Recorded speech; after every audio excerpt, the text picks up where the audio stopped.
Bimpe, a Nigerian young lady in her late 20s, lived in Lagos and was well known for her beauty and ambition. She had a decent job as a fashion stylist, a strong sense of independence, and a dream of finding true love.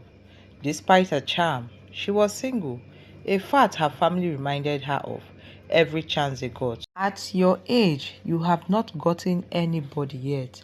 Look at your mates. They are all married, having children.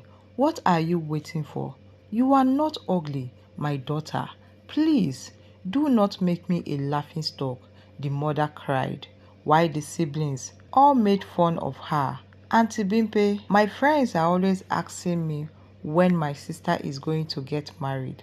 Why is it that we usually go to other people's wedding, but none have attended ours? It is now becoming very embarrassing. Bimpe will smile outwardly and tell the family members, don't worry, one day, soon enough, I will make all of you happy. I will bring the man of my choice, the man that we spend the rest of our life with. Oh, Auntie Bimpe, you are always saying the same thing, the brother said sadly. The mother hissed and said, same old story, but Bimpe reassured them that with time and soon enough that she was going to bring a man. But deep within Bimpe, she felt hurt. They didn't know the struggle that she was facing. Her family members were only interested in their own happiness without even considering her own. Bimpe, who vowed never to let the pressure from family members get to her, continued to live her peaceful and quiet life. One fateful day, while walking through Balogun Market, she spotted a shop selling wigs.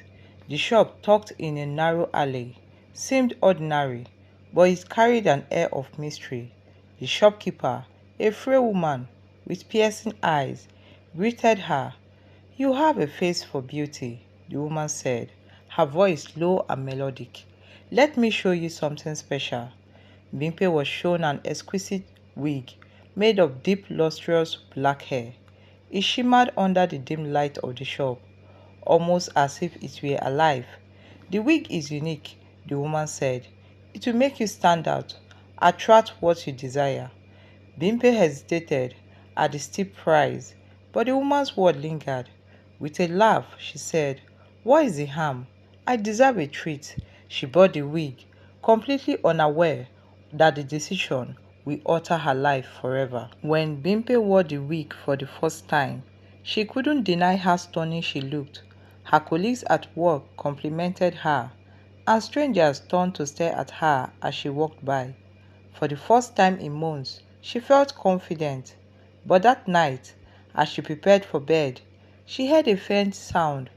It was like a soft hum, a melody that seemed to drip through her room. She brushed it off as a neighbor playing music. The next day, she wore the wig again. To a friend's party, the compliments flowed in, and she was the center of attention. But something strange happened. Whenever a man tried to approach her, they seemed to lose interest abruptly, as if an invisible force pushed them away.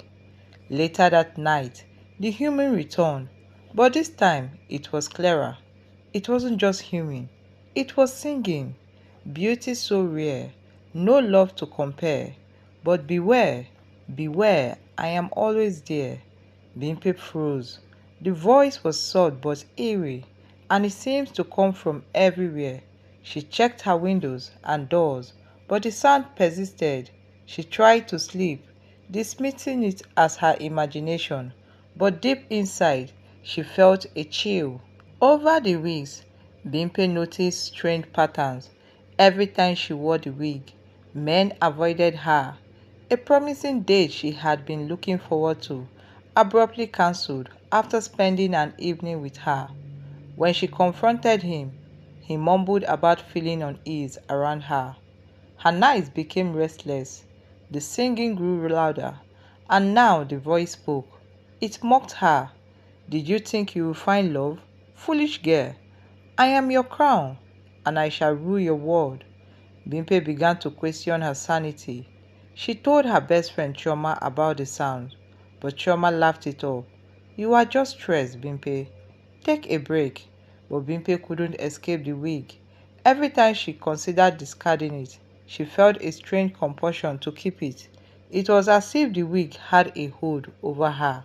One evening, after yet another failed date, Bimpe broke down in tears. She prayed fervently, asking God to reveal what was wrong. That night, she had a vivid dream. In the dream, she saw herself standing in front of the same shop where she bought the wig.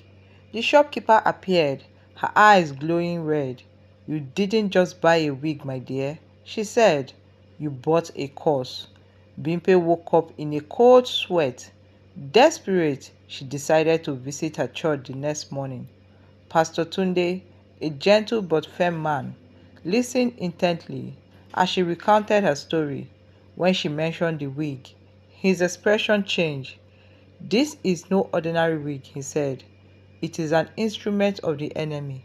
He prayed for her, asking God for guidance. As he laid hands on her, Bimpe suddenly began to hear the wig's voice again. "Do not expose me. You will regret it." The pastor commanded the spirit to reveal itself. The wig fell from her head, reaching the floor like a living creature. The deliverance section lasted over hours. Pastor Tunde and his prayer warriors fought the spirit, rebuking the evil entity. The wig's voice grew louder, shrieking and threatening. "You cannot get rid of me. I own her." Bimpe wept as memories flooded back. She realized how much the wig had manipulated her life, driving away suitors, isolating her from friends, and filling her heart with despair. Finally, with a final cry, the wig burst into flames.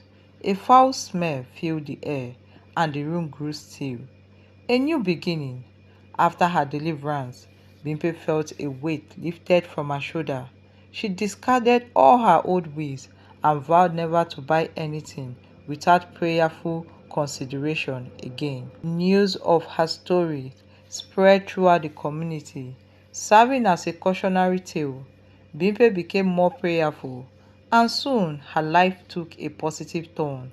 Months later, she met Deji, a kind and God-fearing man who loved her for who she was. This time, there was no strange occurrences or inexplicable rejections. As she walked down the aisle on her wedding day, Bimpe felt truly free. The cursed wig was a distant memory, and she knew she had been given a second chance. The shop where Bimpe had bought the wig was never found again. Some said it was a trap set by dark forces, while others believed it was a test of fate. But Bimpe knew one thing for sure: evil may disguise itself in beauty, but light will always triumph over darkness. Bimpe became very much careful about the things she buys, and she became more prayerful also. Moral lesson of this beautiful story: be careful whatever you buy. Sometimes, most of the things we see outside are either possessed or cursed.